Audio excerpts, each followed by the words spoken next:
Hello and welcome to another episode of Virtual Legality. I'm your host, Richard Hoeg, managing member of the Hoeg Law Business Law Firm of Northville, Michigan. And today is quite the day in Virtual Legality. If you haven't been following any of the news, or if you just fell asleep long enough to miss our early morning video in which we said Epic declares war, we didn't know the half of it. At that point in time, we said that Epic had declared war because they were putting Fortnite in-app purchases on the Apple App Store and on the Google Play Store with a button that looks like this that says, yeah, you could pay Apple $10, but you get the same amount if you pay us $8. And we did a video on it. I highly recommend checking it out. It's about a half hour long where we talk about the difficulties with that approach, the predominant one of which is that the App Store guidelines for developers says you can't do that. If you want to unlock features or functionality within your app, including by sales of in-game currencies, you must use in-app purchase. And we talk about it more fulsomely in that video, but this isn't in-app purchase as Apple intends it to mean in that guideline document. It says apps may not use their own mechanisms to unlock content or functionality.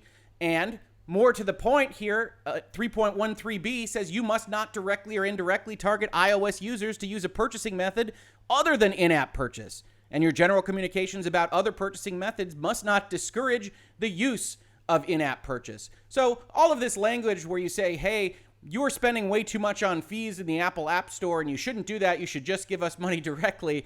Well, Apple was never likely to be terribly happy about that. And because they were never likely to be terribly happy about that, in that video, one of the things we say could have happened was that Apple could kick Fortnite off the store. Because once this is put in place, if Apple does nothing, the strong expectation would be that Apple's just hosting the app and not making a dime off the fact that they're hosting that app and that it's available on their platform, and Epic is collecting every dollar of what they are otherwise earning on those in-app purchases. So when that happened, I said, hey, maybe that'll occur. Maybe Apple will kick Fortnite off the store. And lo and behold, at 2:59 p.m. Eastern, not even 2 hours ago as I am taping this video, Apple kicked Fortnite, one of the biggest earners in the world, off the App Store. And I started to get ready for a sequel to Virtual Legality, which I was going to call Apple Strikes Back, to go with the It's a War theme on the Epic side of things. And Apple put out a release that said, today, Epic Games took the unfortunate step of violating the App Store guidelines that are applied equally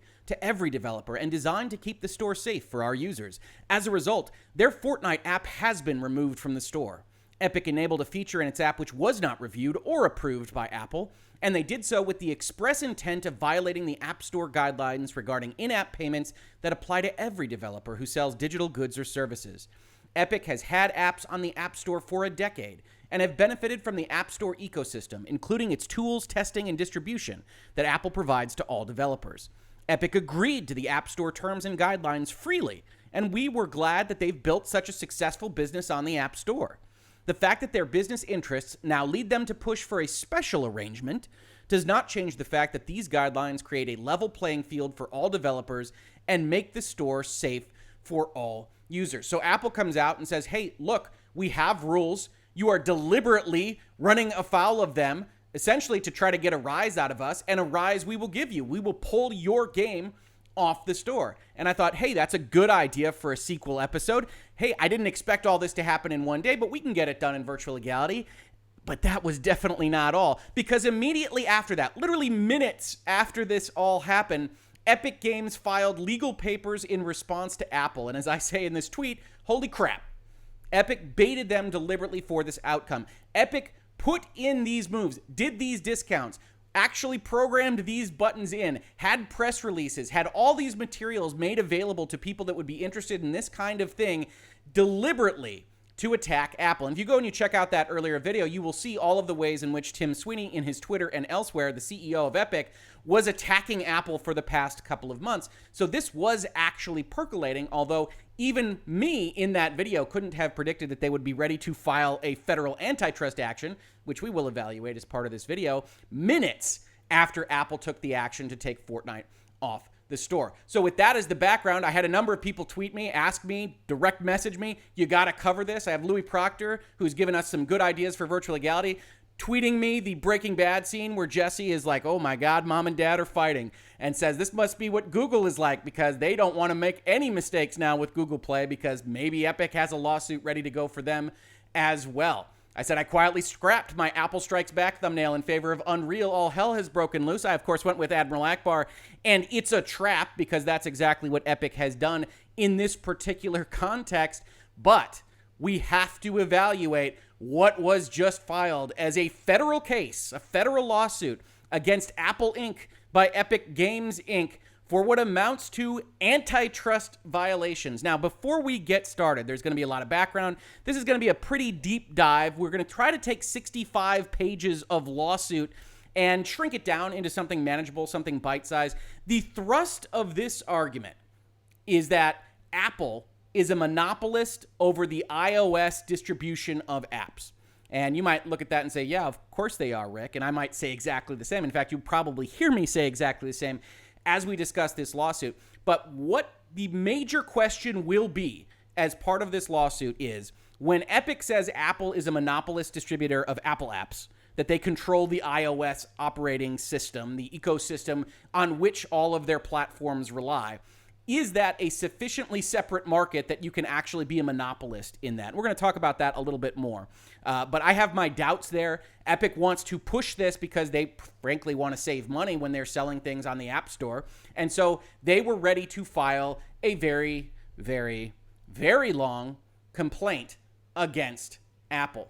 And they start out with a little rhetorical flourish. We've talked about lawsuits in the past in Virtual Legality. I always hate these rhetorical flourishes. They are unnecessary. You don't need to do all of this extra novelization as part of your lawsuit. But they do that because journalists they knew would pick this up. Folks like Virtual Legality would pick this up. And so they start out with, in 1984, the fledgling Apple Computer Company released the Macintosh, the first mass-market consumer-friendly home computer. The product launch was announced with a breathtaking advertisement evoking George Orwell's 1984 that cast Apple as a beneficial, revolutionary force breaking IBM's monopoly over the computing technology market. Apple's founder Steve Jobs introduced the first showing of the 1984 advertisement by explaining, "It appears IBM wants it all. Apple is perceived to be the only hope to offer IBM a run for its money. Will Big Blue dominate the entire computer industry? The entire information age? Was George Orwell right about 1984? Fast forward to 2020 and Apple has become what it once railed against, the behemoth seeking to control markets, block competition, and stifle innovation. Apple is bigger, more powerful, more entrenched, and more pernicious than the monopolists of yesteryear. At a market cap of nearly $2 trillion, Apple's size and reach far exceeds that of any technology monopolist in history." Now, there's a whole bunch of things that I object to as these first two paragraphs, but let's start out with the rhetorical premise that yes, Macintosh through Apple came out in 1984 and broke into the personal computing market by saying IBM's too big, we're going to break up their control. Do you know how they did it? They did it with a good product. They did it by selling something, and they disrupted the industry. Apple's been disrupting the industry for their entire history. And so to use that as your marketing point, and believe me, it is a marketing point because Fortnite was actually ready, as they filed this federal lawsuit, to put videos in their game to speak to the court of public opinion with a hashtag #FreeFortnite and a video that was a spoof, a satire of the famous 1984 Macintosh commercial, and it ended with, "Epic Games has defied the App Store monopoly. In retaliation, Apple is blocking Fortnite from 1 billion devices. Join the fight to stop 2020 from becoming 1984. Now, I've got other issues with 2020, as I suspect that you have, and I have a lot of issues that might actually cause 2020 to be 1984, completely separate from big technology companies fighting over consumer dollars. But be that as it may, they were ready with this particular piece of marketing. This is what they always wanted to go out with, and it's just stupid. Technology is always a destructive force. It is one of those things where if you look at the history of even Sherman Act actions in the technologies field, it never has been terribly effective. If you think back to the actions with Internet Explorer and how the Justice Department got involved with that and ultimately caused Microsoft to have to do various things with Internet Explorer, that didn't matter because at that point in time, Mozilla had already come into being. Other possible competitors had already come into being, and that wasn't a function of the Department of Justice. It was a function of how consumers use technology. Now Epic Games is saying, well, Macintosh broke in back then, but now they're too big. And we don't want to try to break it with a competing technology. We don't want to offer our own phones. Instead, we want you, government, to go and break up Apple and to change the contract terms that we freely entered into with Apple, that Apple offered to us. We didn't have to agree to it. We didn't have to have Fortnite on their service, that we agreed to and then immediately violated, and now are filing a federal lawsuit for essentially they're taking off an app that violated the terms and conditions which we signed on the dotted line.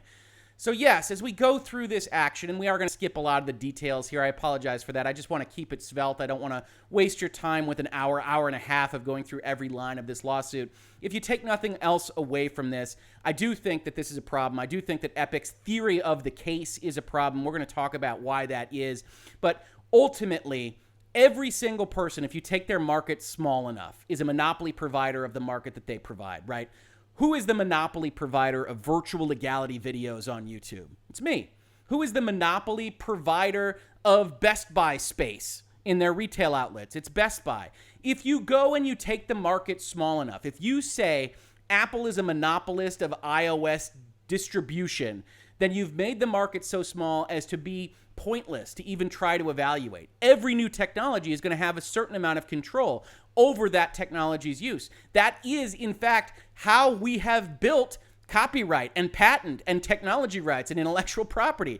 If you think about monopolies on a kind of philosophical basis, what is this thing called copyright that we have talked about so much in virtual legality? The owner of copyright under this title has the exclusive rights to do this stuff with that property. They are a monopolist provider of this creative work that they have created, as is Apple, for the hardware and software that they have created. So when we look at something like this, we have to evaluate on those merits. And so, yes, at the end of the day, if you want to just skip ahead or you just want to turn this video off because we're going to go through a lawsuit now, I'm going to come out on the side of Apple.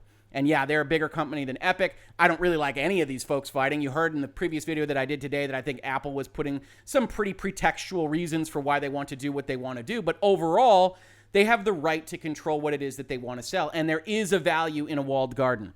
I don't have to like it. I don't have to even choose to purchase that walled garden. But we should be supportive of different business models because it's that diversity of business models that gives the best competitive balance for our economy. And if you break in and say walled gardens are simply not allowed, then the consumer has lost something. The consumer that wants to have a curated experience, that wants to believe that somebody in the back room somewhere is deciding how this thing should look and is having these conversations on their behalf, they lose that. They lose that right to have that, because if this kind of action were to go forward, not only would Apple and the iOS ecosystem be busted up, but Nintendo couldn't control what was on its eShop. PlayStation couldn't control what's on the PlayStation Store. Xbox couldn't control what's on its stop. And maybe most importantly, from Microsoft's point of view, perhaps they couldn't control what was on their Game Pass or xCloud or anything else. So if you find yourself in virtual legality from a video game standpoint, and I suspect that you probably do, you should be very aware of what's happening in this case. Because if Epic's theory of the case were to hold,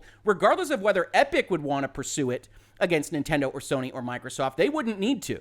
If Epic were to win on this theory, then anybody else could use the quote-unquote Epic precedent to go and try to break up Nintendo or Sony or Microsoft. And there is really no difference between what those companies are doing and have been doing for a very long time with their console ecosystem and what is happening with iPhones. So that's the background here, and we're going to skip a lot of this. We're going to skip through a whole bunch of this. The background here is basically that Apple takes 30% of fees for the sales of a piece of content on their store. Epic tries to play a little sleight of hand here and essentially double count this.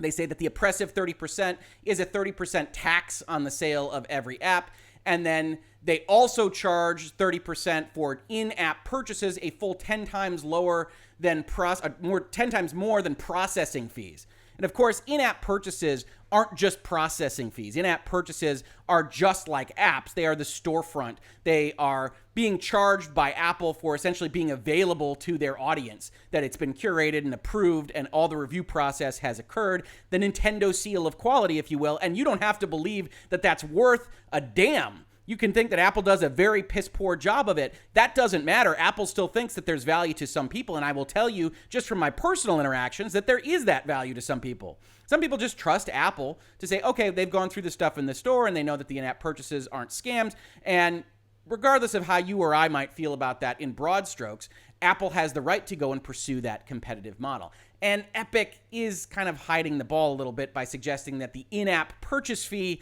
is just processing when in fact it's a combined fee just like the rest of the 30% deals. And Apple just says if you sell something on our store and $1 goes through it, you get 70 cents and we get 30. Now they call this anti-competitive. The anti-competitive consequences of this conduct, this 30% amount, are pervasive. Mobile computing devices and the apps that run on those devices have become an integral part of people's daily lives as a primary source for news, a place for entertainment, a tool for business, a means to connect with friends and family, and more. For many consumers, mobile devices are their primary computers to stay connected to the digital world, as they may not even own a personal computer. When these devices are unfairly restricted and extortionately taxed by Apple, the consumers who rely on these mobile devices to stay connected in the digital age are directly harmed, at which point opposing counsel might say, extortionately, you say? Can we please take a look at what other platforms and other storefronts are charging? Microsoft charges 30%, Google Play charges 30%, Steam charges 30%. Is Apple extortionately priced? Because you've got a problem. You're trying to say that they're using a monopolistic power over their market to take unfair gains, except their gains are the same as everybody else's, Epic. And you agreed to them anyway. Epic brings this suit to end Apple's unfair and anti-competitive actions that Apple undertakes to unlawfully maintain its monopoly in two distinct multi-billion-dollar markets. Pay attention. The iOS app distribution market and the iOS in-app payment processing market, each as defined below. The claim here is that Apple is a monopolist in Apple app distribution, just like the small markets that we talked about before. And yes, Hoeg Law is a monopolist in the market of distributing Virtual Legality episodes. You can't get them anywhere else. And if somebody else is showing them to you, you tell me in the comments because I want to talk to that person. Hoeg Law distributes Virtual Legality episodes. He's a monopolist provider of that. Epic says Apple is a monopolistic provider of iOS apps and iOS app payment processing. Okay, so that's the baseline thing that's happening here. You got a lot of references to numbers, 30% tax, a lot more kind of decrying how exorbitant and how bad it is and how really Epic would like to get more money than just the 70 cents. They would prefer to get 80, 90, a lot more money than just the 70 cents. And they'd really like the court's help in making sure that they can get that money. And if you note, exactly what we talked about from this morning was the setup. It was the trap. It's why Admiral Akbar is on your screen right now. On the morning of August 13th, 2020, for the first time, Apple mobile device users were offered competitive choice. Epic added a direct payment option to Fortnite, giving players the option to continue making purchases using Apple's payment processor or to use Epic's direct payment system. Fortnite users on iOS for the first time had a competitive alternative to Apple's payment solution, which in turn enabled Epic to pass along its cost savings by offering its users a 20% reduction in in-app prices as shown below. Now, Epic is going to have to answer for the fact that they are still charging 10% for nothing, and so that'll come up in the Apple cross complaint. You can bet that it will. But outside of that, you already see them rhetorically stealing more bases, right? Apple mobile device users were offered competitive choice for the first time. Did someone hold a gun to your head and require you to buy an Apple phone? Did they? I don't think that they did. You could have bought an Android, could have bought something else entirely. And that was always your choice. And it was always Apple's choice to say, hey, if you buy this phone, it's a walled garden. In fact, that's what we are selling. If you go back to their marketing pitch, part of what they were selling was curation, was a controlled environment with some kind of quality control. And you can feel that they're not doing a good job of that. But that was at least the marketing conceit. That was what they were going to be doing from a competitive standpoint. So you had that competitive choice. We'll see Epic try to answer that later in this lawsuit. But you had that choice. And now Epic says you don't, because now you have your iPhone and you couldn't have known that you would only be able to buy through the Apple App Store. Rather than tolerate this healthy competition from Epic, this isn't healthy competition, by the way. This is nobody in their right mind would click on this button over this button. So Epic is trying to undercut Apple entirely. It's not a contractual relationship at all.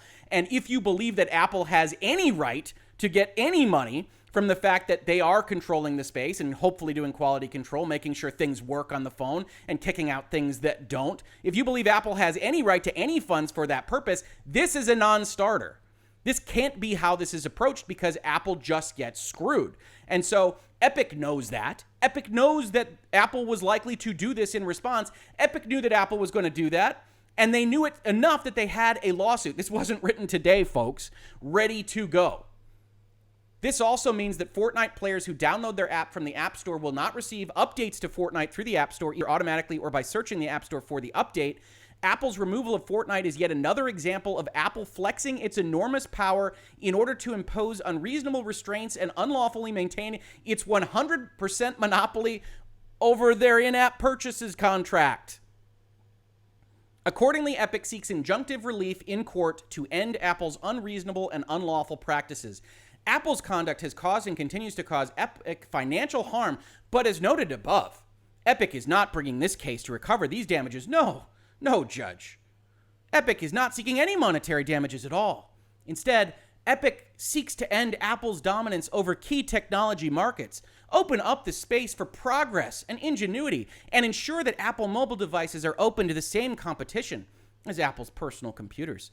As such, Epic respectfully requests this court to enjoin Apple from continuing to impose its anti-competitive restrictions on the iOS ecosystem and ensure 2020 is not like 1984.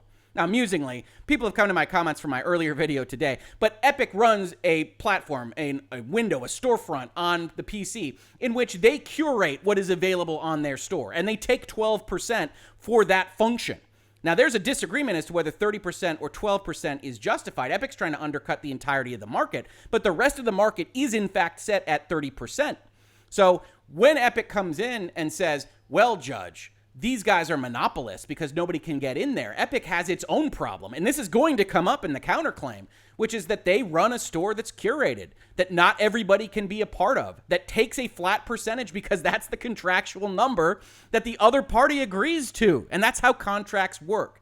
And that there isn't a monopolist pressure here, as you can see, because Epic has started to make inroads in various ways. And if Epic wants to sell a phone and have a competing iOS or competing operating system, I apologize, they are more than welcome to do so. And in fact, we see that kind of disruptive behavior in the tech markets all the time. Now you get a description of the parties. Hey, Epic makes Fortnite. You kids know that Fortnite game. Jurisdiction is California. California's a great place to sue for antitrust violations because California has some of the most robust anti-competitive statutes in the world, really. So you see a lot of these suits brought there, and they will try to, along with bring their federal claims, they'll try to bring some California claims as well. Epic does not seek monetary damages. They're just doing this to help other people, use their Fortnite money to really just help other developers. I mean, Epic doesn't even need the money. We're just trying to help everybody else, Judge. Relevant facts. Apple monopolizes the distribution market. To understand how Apple maintains a complete monopoly over the market, it will be helpful to provide a background on smart mobile devices. Apple designs, markets, and sells these mobile computing devices, including smartphones, which it brands as iPhones, and tablets, which it brands as iPads. Similar to laptop and desktop personal computers, mobile devices such as smartphones and tablets require an operating system, or OS, that enables multi-purpose computing functionality. Just as personal computers are sold to users with an OS pre-installed, smartphones and tablets are sold to users with that mobile OS pre-installed. The vast majority of OEMs, that's equipment manufacturers, do not develop or own a proprietary mobile OS and must instead license a mobile OS for installation on their devices. The overwhelming majority of mobile devices sold by these OEMs use the Android OS, which is licensed by Google. In contrast, Apple uses a proprietary operating system called iOS, which it installs on the iPhone, and which it also spent a significant amount of money to develop and continue to develop to make work on the iPhone. All iPhones and iPads are shipped with iOS pre-installed. Apple does not license or install any other mobile OS onto the iPhone or iPad, nor does it license iOS to any other OEM for installation on devices other than Apple's. Some might call that a brand differentiator. They've developed this operating system, people like it, and so they put it on their phones in order to sell those phones.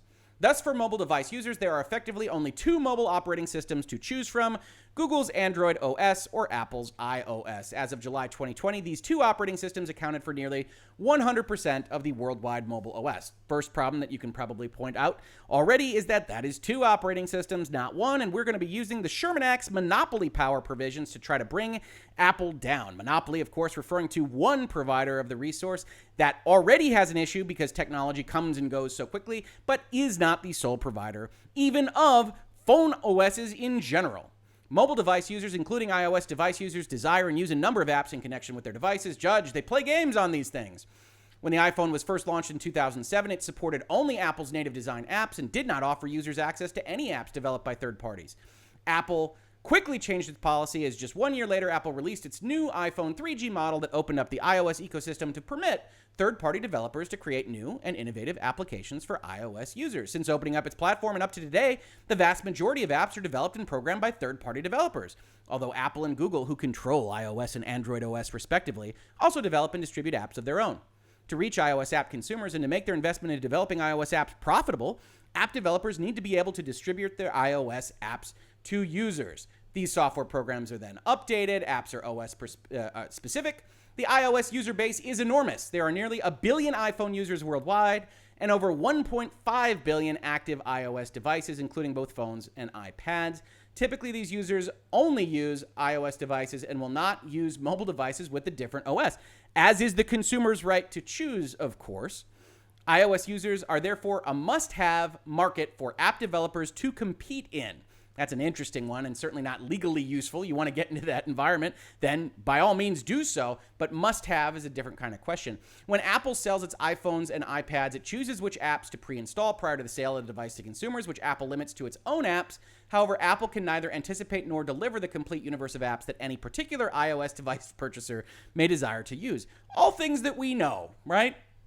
In terms of app distribution, one channel for distributing apps is an app store. App stores allow consumers to easily browse, search for, access reviews on, purchase, download, and install mobile apps using just the mobile device and an internet connection. Non-iOS app stores are not part of the iOS app distribution market because app stores are OS specific. They distribute only those apps compatible with the mobile OS on which the app store is used. And they continue on to talk about Fortnite. And then they say Apple's monopoly power. Apple has a monopoly in the iOS app distribution market. This is because the App Store is the sole means by which apps may be distributed to consumers in that market. Exactly the same way as consoles work, exactly the same way as a storefront works. You are the only provider of this thing through this store. iOS apps are only available through the iOS App Store. It's not really rocket science, but if you make the market small enough, you can, of course, claim a monopoly. And we're going to look at our friends at the Federal Trade Commission as we get a little bit further on here. Apple's anti-competitive conduct forecloses all potential competitors from entering the iOS app distribution market. Yes, they control how their hardware operates. Apple prevents iOS users from downloading app stores or apps directly from websites, pre-installs its app store on every iOS device it sells, disables iOS users' ability to remove the app store from their devices, and conditions all app developers' access to iOS on the developer's agreement to distribute their apps solely through the App Store and not to distribute third-party app stores, right? That's a part of the contractual condition. Certainly, Epic Games is familiar with terms of service, terms of use. We have gone over them in the past. We have done videos about how Epic maybe hides the ball a little bit with how they use your data and exactly what happens in the terms of service that they have for their own games and their own store. They know how these contracts work, and they would sure as heck enforce it against you if you were to breach it as brazenly as Epic has chosen to do against Apple. Now, maybe you could bring a suit and say that Epic is an unlawful, anti-competitive, sole monopolist provider of Epic Game Store access, but I think you'd be laughed out of court, and I would hope that Epic would be laughed out of court on this as well. But when you've got titans fighting with very expensive lawyers, those very expensive lawyers have every reason to bill hours, and it's very unlikely that this gets kicked out very fast at all. Apple faces no constraints on its power in the iOS app distribution market. Non-iOS app distribution platforms do not constrain Apple's monopoly power in the iOS app distribution market because they are not compatible with iOS devices. That's wrong, right? You can go and buy a different phone. The fact that that OS doesn't work on your phone doesn't change the overall market of cell phones, of tablets. You can go get a Microsoft tablet. You can go get a Google tablet. You can go get something else that does something else, and you would expect that those hardware pieces would run the operating systems associated with their technology companies. Nor can app developers constrain Apple's anti-competitive conduct in the iOS app distribution market by declining to develop apps for iOS. Really? If a developer does not develop apps for iOS, the developer must forego all of the over 1 billion or so iOS users. No developer alone has sufficient power to overcome the network effects and switching costs associated with iOS to entice enough iOS users to leave iOS. Now that's remarkable, right? That Epic Games of all entities would bring this particular argument. When they launched a game store, that was specifically designed to break the network effects of a competing game store on the PC. That Epic knows how that is done, knows that developers have the power to do these kinds of things, knows that market actors can break up these kinds of companies with the destructive creation of the technology field. Epic knows that. That's been Epic's modus operandi for more than a year now. And they go to this judge and say, it's impossible, judge. We couldn't forego that base. We have to go after that base. And Apple just says, hey, it's 30%, which so does Google, and so does Sony, and so does Nintendo, and so does Microsoft. But Apple's 30% is a lot worse, judge. Lastly, as described in Part 3 below, competition in the sale of mobile devices does not constrain Apple's power in the iOS app distribution market because iOS device users face substantial switching costs and lock into the iOS ecosystem. Look, judge, they love their Apple phones, so they're just too good, and it's too sticky, and they like those phones. They don't like Androids, and they don't like other OSs, so we're just stuck with it because they like the phones. It's a heck of an argument to make in federal court. Apple's anti-competitive conduct in the iOS app distribution market. So they say there's technical restrictions. There's contractual restrictions like not being able to completely undercut what funds they should get out of the entire process. They go over a lot of details here. I highly recommend checking it out if you're interested in all these details. Ultimately, they come out with all that contract stuff is pretext and Apple is lying, judge.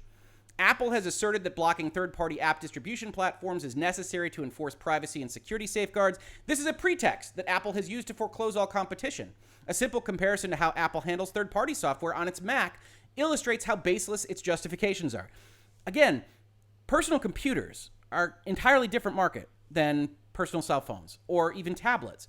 And to kind of just say, hey, well, Apple treats this other product differently doesn't really say anything at all. Epic treats its games differently. Epic treats its software differently. Epic treats Unreal differently than Fortnite, differently than the Epic Game Store. It's not unusual for companies to treat their product lines differently because they have different concerns. Now, I personally think Apple's better argument is that they want to curate. They want to offer some amount of quality control. They don't like that open system. People are fearful of the Android ecosystem for good reason when some of those stories come out. Not that they're necessarily any better on the Apple side of things, but that Apple has a right to go and pursue that competitive model if they saw fit. And let's not beat around the bush here.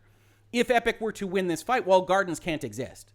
Walled gardens are essentially a banned business model because Epic says everybody has to be open for everything. Not only will that limit business models right now, it'll limit business models in the future, which will also limit the ability of new companies to spring up with new business models because this precedent will exist and ultimately will harm the consumer.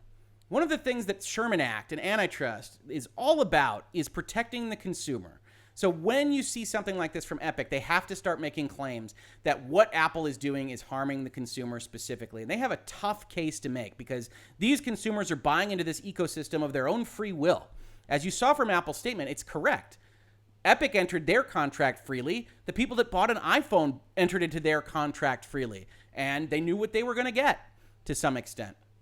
There are a variety of mechanisms available to ensure security. They, again, harp on security. It is definitely not Apple's only argument, and it's a bit of a straw man. Maybe they think it's their easiest straw man, so that's what they put forth in this claim, but it's not the only argument that Apple can bring, and that weakens everything from then on in this Epic complaint.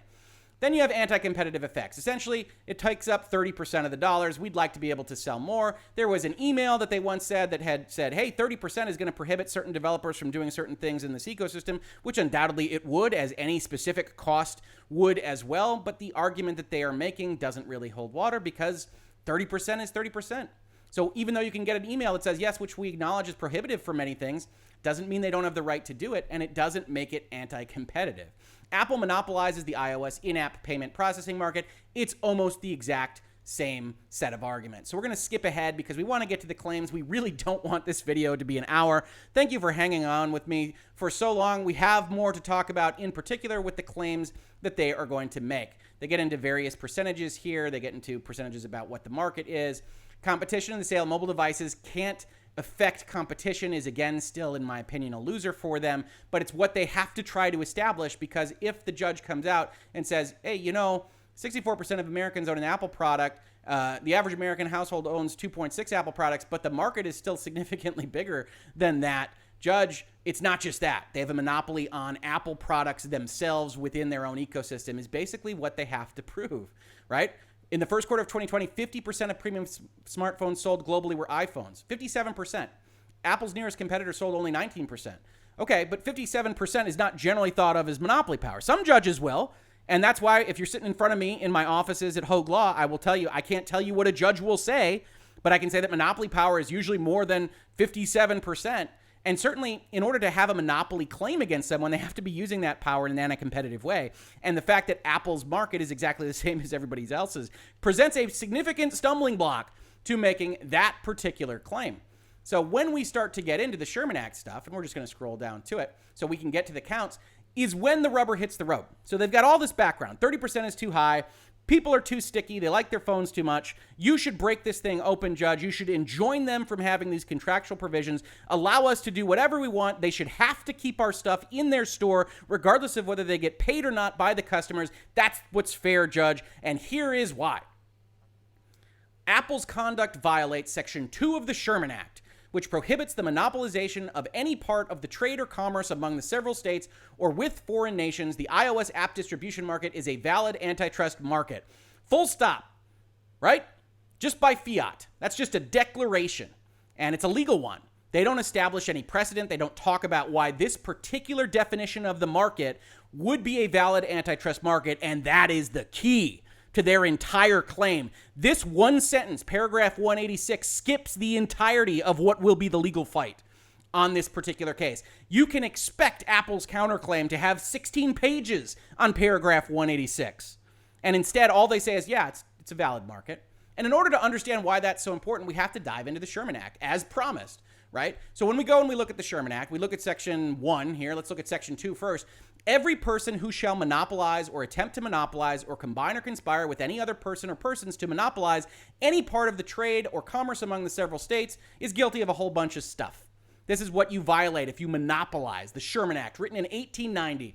And I'll say this, I've talked about a lot of laws here in Virtual Legality, but the Sherman Act, I think even every law professor that you would ask about this, is one of the worst written laws in American history.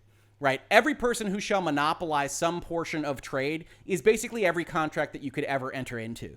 That if you sign a contract for a credit card, then they have a monopoly on that particular line of credit. If you enter into terms of use with a Ubisoft game that you purchased and they agree to give you a license to that game and you agree to not do certain things, you've been restrained from doing certain things in accordance with that license, just like we were talking about with respect to copyright. If you enter into an employment agreement that says, while you're working here, you can't work for our direct competitor across the street, totally normal in an employment context, that's a restraint on trade in its broadest sense. And so one of the things that was immediately done when this act was passed is the court said, okay, guys, Congress, you didn't mean any of that. We know you didn't mean any of that.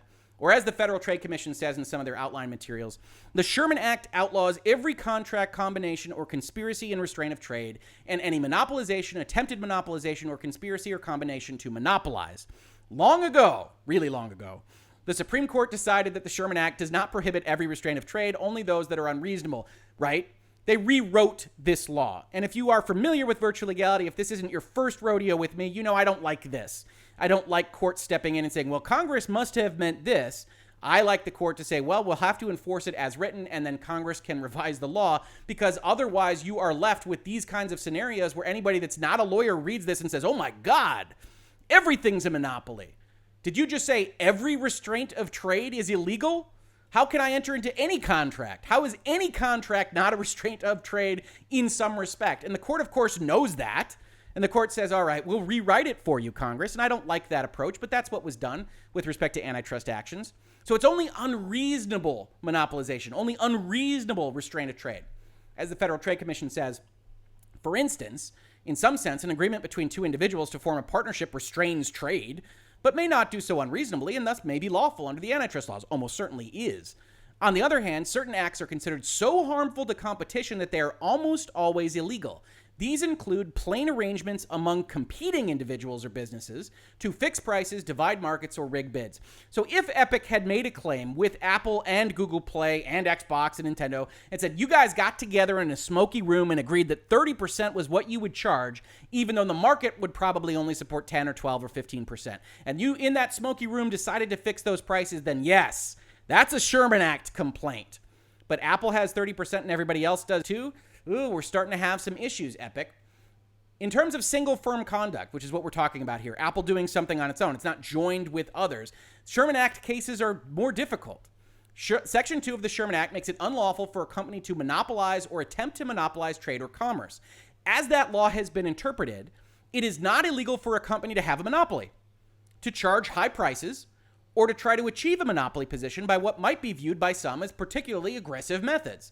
The law is violated only if the company tries to maintain or acquire a monopoly through unreasonable methods. So you have to prove that it's unreasonable. That's what Epic tried to do in 45 pages that we skimmed through a little bit. It has to be unreasonable, and there can't be a justification for it. You can't have a reason why what you are doing makes sense. And monopolization in and of itself is entirely dependent on what market you set. As a first step, courts ask if the firm has monopoly power in any market. This requires in-depth study of the products sold by the leading firm and any alternative products consumers may turn to if the firm attempted to raise prices. Then courts ask if that leading position was gained or maintained through improper conduct. That is something other than merely having a better product, superior management, or historic accident.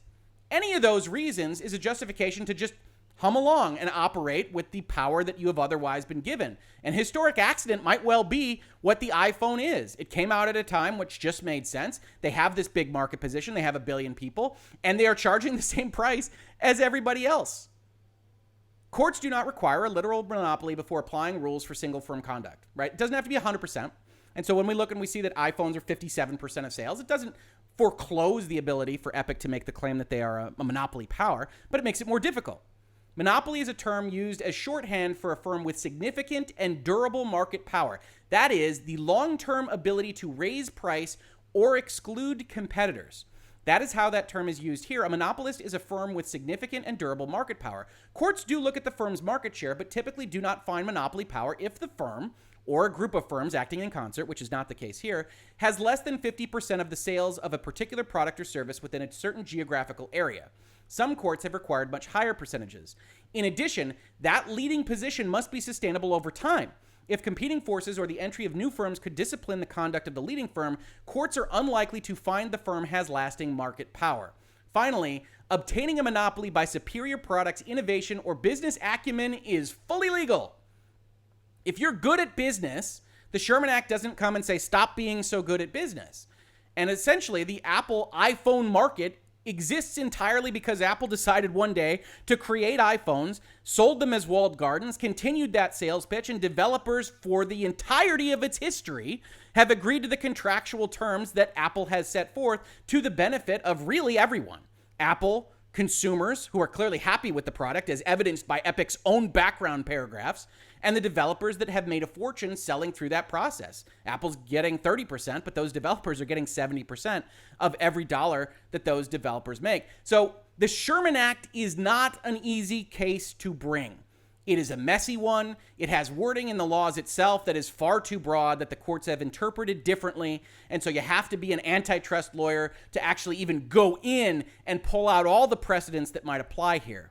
But the end goal for Epic has to be to establish not that we're talking about phones or tablets, but that we're talking specifically about the Apple iOS market, because that's the only thing that they are even close to establishing that Apple has a monopoly power in. And it presents a logical problem because there is nothing on earth that the single firm doesn't have a monopoly in, more so than its own services and its own products.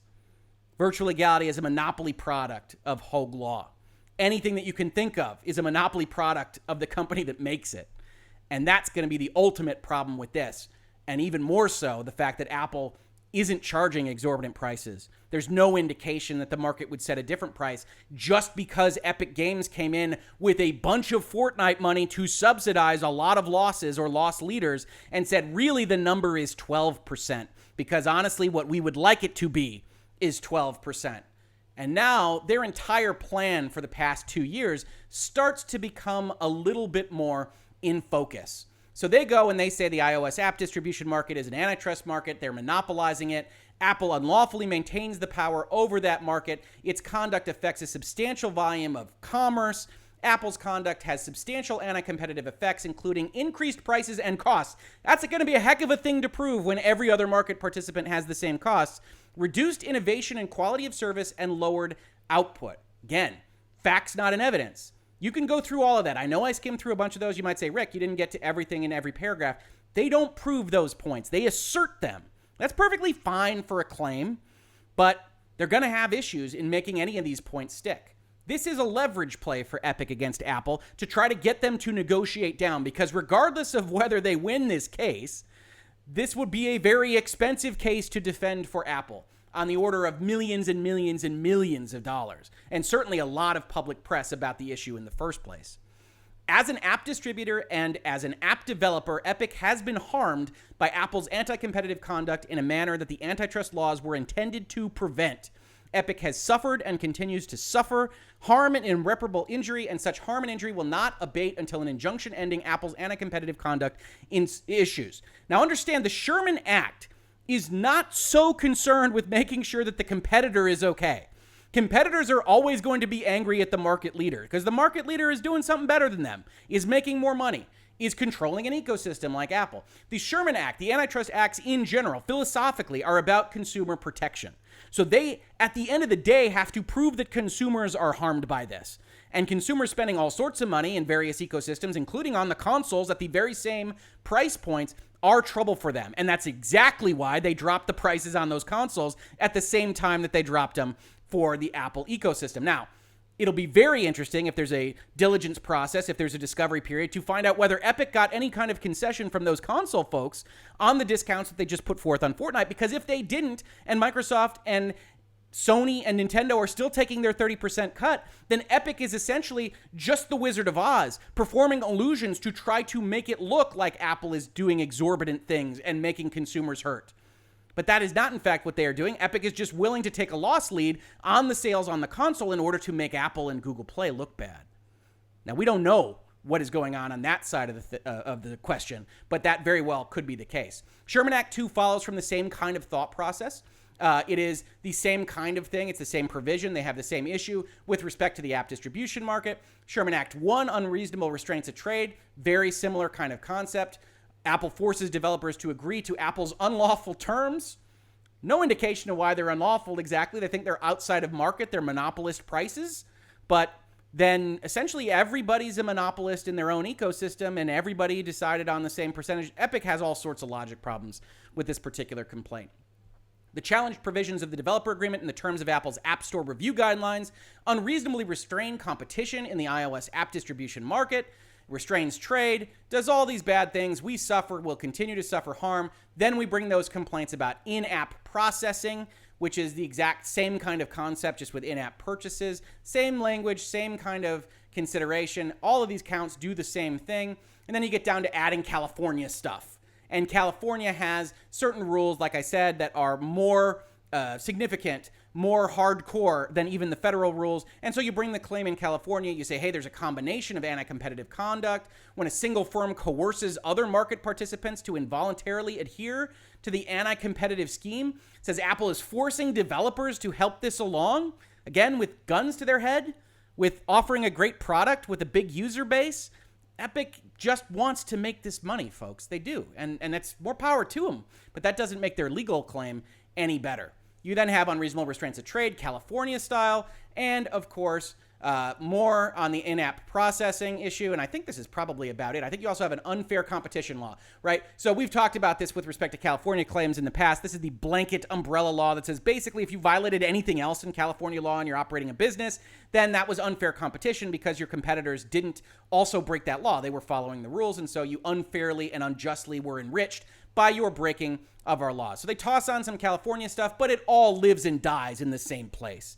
It all lives and dies on, judge, can you actually bring a Sherman Act monopoly complaint against a provider of an ecosystem for being the monopolist provider of access to that ecosystem? And if you can, what is the logical stopping point there? What stops you from getting to Xbox and Sony and Nintendo and the Epic Game Store?